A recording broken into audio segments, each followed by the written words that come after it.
So the Canon M6 Mark II is the newest camera in the M series from Canon. And the Canon M6 Mark II is a bump in quality and in features if you think about the M50, which has been the most popular and the most affordable camera from Canon. Now both of these cameras uses the EF-M lens system. Now the Canon M6 Mark II and the M50 uses a APS-C sensor, and this is a cropped sensor.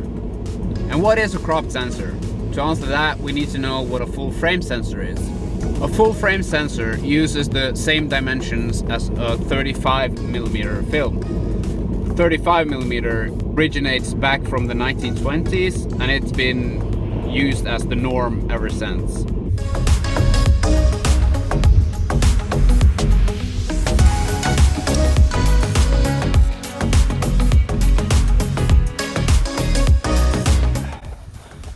One of the more difficult things doing these YouTube videos, especially for me, is talking in English, because English is not my native tongue. My native tongue is Norwegian, and sometimes I just have to think, what's that word in English? Because there's always so much easier to talk in your native tongue, because then everything flows like normal.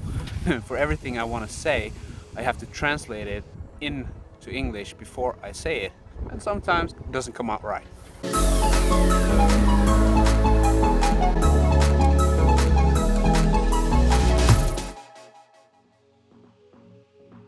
So if you take a photograph with a full frame sensor, you get the same dimensions as a 35mm film.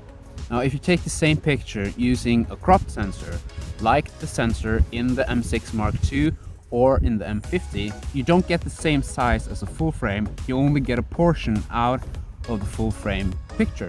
And this gives you a cropped sensor because you get a cropped image out of the full frame image.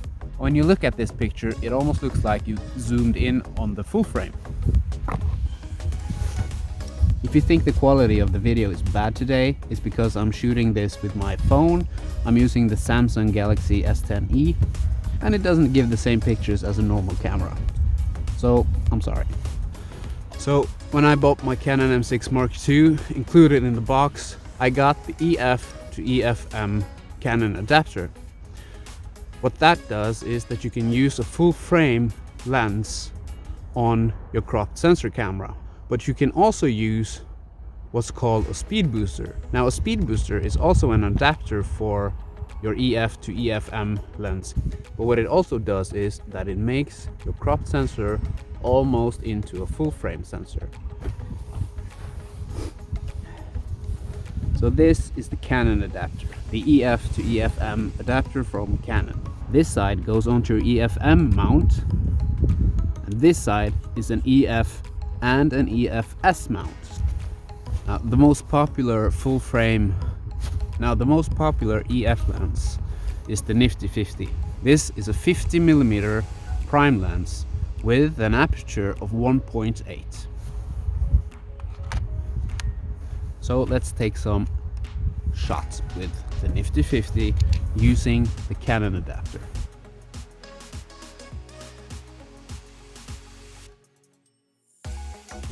So let's do the same shot again using the speed booster and see how that makes any difference.